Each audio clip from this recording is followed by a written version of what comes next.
A Clackacraft drift boat puts you in touch with the river. Often copied but never equaled, Clackacraft has created the perfect casting platform. Designed by fly fishers for fly fishers, the Clackacraft tunnel hull gives the angler and the oarsman every advantage. Test drive the sports car of drift boats and fear no rock in a Clackacraft.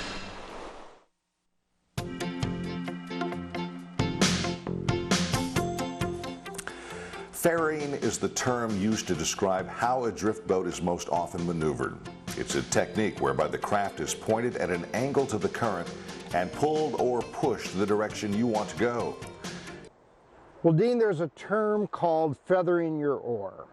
And I know that I use it a lot, especially on rivers that have a lot of wind, where I want to keep that blast of the wind from blowing against the oar blade and blowing me around. Exactly.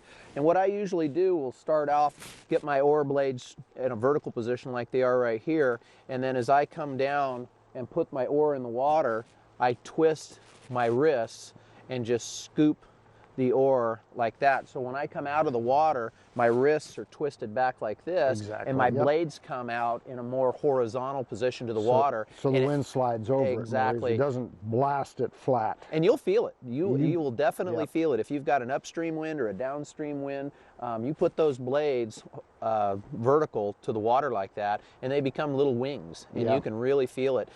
So you'll get to the point where almost all the time when you're rowing, it just becomes second nature. It just becomes second nature, where your wrist will just turn with that oar as it makes your stroke through. But it takes practice too. I mean, it takes experience rowing. It's all muscle memory. When you get out and you start doing this stuff, you'll find that it just becomes second nature to you. You don't want to dig your oars in real deep. You'll end up busting blades, wearing them out. If you're in gravel areas, it's nice to be able to feather your oars. And you can actually row the boat if you wanted to with like an oar blade at about a 45-degree angle and run that way too, and it'll run real shallow for you. When you're rowing, Dean, how deep should your oar and your blade go in the water? I know a lot of starting oarsmen will like to take real deep strokes. A lot of work. A lot of work for not a lot of gain and not a lot of benefit.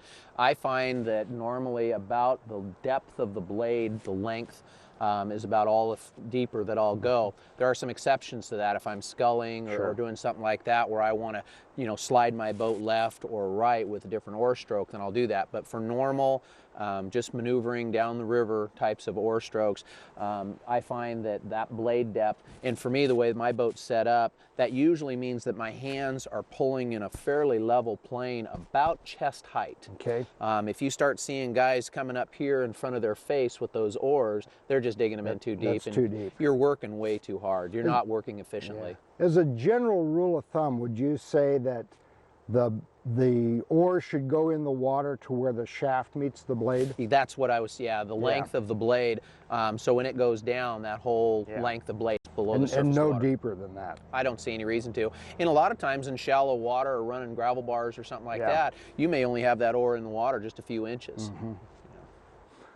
Well, Dean, I think the next thing we need to do is talk about the different oar strokes that we use. And so many places these boats will have an angler in the front, an angler in the back.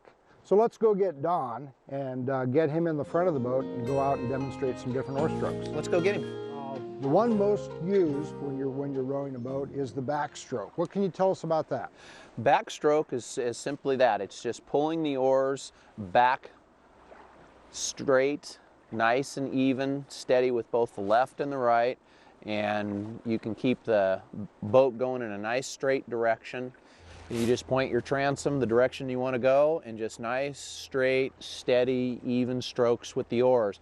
If you pull too hard with your right oar, you'll start to turn. If you pull too hard with your left, you'll start to turn slightly. The other stroke that's used a lot is the forward stroke, Dean, but it's sure not a stroke that you want to use to maneuver your boat or change positions. When do you use the forward stroke? I'll normally use the forward stroke when we're traveling downstream through slow-moving water. You've got very little current, and it's the same exact stroke as the pull stroke, it's just in reverse. Instead of pulling on the oars, you're just pushing on them. Otherwise, the hand motions are exactly the same. Nice steady pressure on the left and the right, and keeps the boat going nice and straight.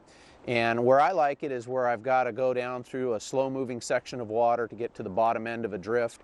What about big white water where you're rowing into a standing wave? Exactly. This is the same stroke that you're going to want to use to give momentum to your boat, to increase speed, to get down through some of those larger standing waves. So you don't stall out and have water pour into your boat. Or slide sideways at the bottom of them, exactly. Right.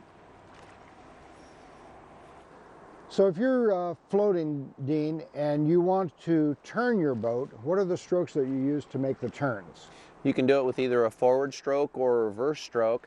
I'll use the forward stroke right now. If I want the bow of my boat to turn towards the right, I stop rowing with my right oar and just push with my left, and now I bring the bow around right. If I want to change directions and bring my bow around, if I want the boat's transom or stern to go to the left, I simply pull with my right oar, change the position of the transom, and once I get the direction that I want, then I start incorporating both oars. If I want to change the transom's position to move towards my right, I stop rowing with my left or my right oar and start rowing with my left, get the position that I want the transom in, and then incorporate both oars. So if you're in a situation where you want to turn your boat quickly, there's a maneuver they call the scissor stroke. Exactly, and that's a stroke where you can literally turn the boat in its own length. It's a turn on a dime, and to execute that stroke, you simply push with one oar and pull with the other. In this case, I'll make a turn clockwise, and I'm using my right oar to pull, my left oar to push. I've changed directions, apply a little bit of pressure with my right to stop the turn, and now I can do a forward stroke to continue downstream. If I want to go the opposite direction, I simply use my right oar to push, my left to pull, and I turn the boat around the opposite direction, and you can turn the boat in its own length. Slow the turn down with the left oar, and then apply pressure. This is one that I like to use. Say, for example, I've got two folks, well, in this case, you're in back and Don's in front, and we want to get out on the shore. I simply row the boat directly towards shore.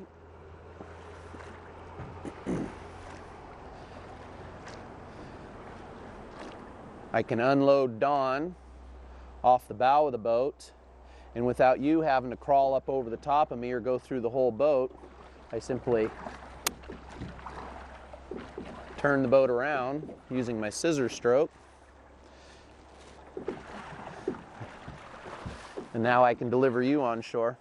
So all of the strokes really that you need, Marty, to safely maneuver a boat down through a river is the backstroke, forward stroke, a left turn in a forward stroke, a right turn with a forward stroke, a scissors turn, and you can do it clockwise like I'm doing here,